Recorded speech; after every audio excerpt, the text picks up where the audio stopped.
Avui anem a parlar de Mónica Carrió Esteban, que ha sigut la dona que impulsa l'halterofília en Espanya, en Alzira i en el món. No sols és coneguda per, com dia, la seva destacada carrera atleta, sinó que també per la seva dedicació contínua a l'esport. Compagina la seva professió en agent de la Policia Nacional amb el rol també que desenvolupa com a presidenta del club i vicepresidenta de la Federació Espanyola d'Halterofília. La seva història va estar lligada, com dia, a lo que és l'halterofília alzirenya. Inicialment se va iniciar en el bàsquet, però al final acabar de la mà del seu germà i del seu entrenador en el món de l'halterofília.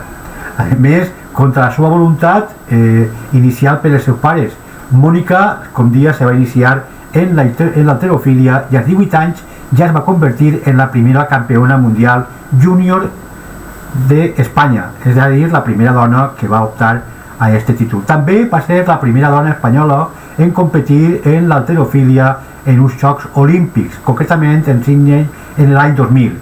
La primera edició per la qual participaven les dones. Mónica compta en 2 medalles mundials sènior d'halterofília de plata i de bronze, també campiona d'Europa en 3 ocasions i ha aconseguit 7 medalles en campionats d'Europa sènior. Va ser, a més, campiona del món júnior 10 vegades i, sobretot, campiona d'Espanya també en 10 vegades. Serà la primera espanyola que haurà participat en uns Jocs Olímpics com a esportista i com a xutxe, ja que com a esportista ja, com dia, va competir en Sydney en el 2000 i ara ha sigut xutxe en aquestes últimes Olimpiades de París del 2024. Mónica, després de retirar-se de la competició com a atleta, va continuar vinculada a l'halterofília. Primer com a entrenadora, després com a xutxe, trencant les barreres que hi havia en el feminisme i convertint-se, com dia, en la primera dona xutxe en un campionat del món.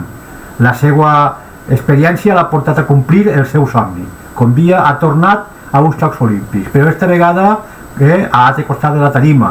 Els Jocs Olímpics de París 2024 marquen una nova fita a l'halterofília valenciana en la participació de Mónica Carrió, una de les figures més destacades de l'esport a Espanya, especialment en l'esport femení de l'halterofília.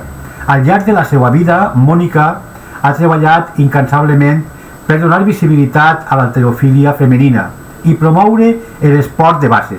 Amb la seva participació com a xutxe, esta última dels Jocs Olímpics de París, continua el seu llegat per al món de l'halterofília, inspirant sobretot a les noves generacions de dones a trencar barreres i aconseguir els seus somnis, tant dins com fora de la tarima. Ara és la presidenta del club, també, com he dit, la vicepresidenta de la Federació Espanyola d'Halterofília des de fa un parell d'anys. Precisament des d'aquesta posició més administrativa, però que li dona la competència per a ensenyar i guiar a les noves generacions, Mónica continua en aquest món de l'esport que tant vol.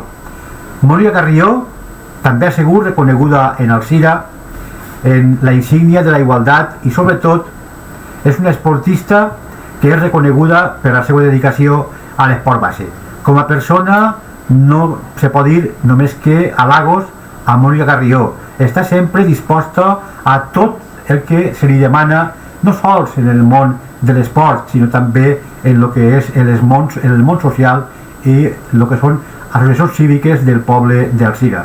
Per tant, avui, des de l'Associació de Comunicació Digital d'Alzira, volem dir en veu ben alta que dones com Mónica fan falta no solament en el deport, sinó en el que és l'activitat pública del poble d'Alzira.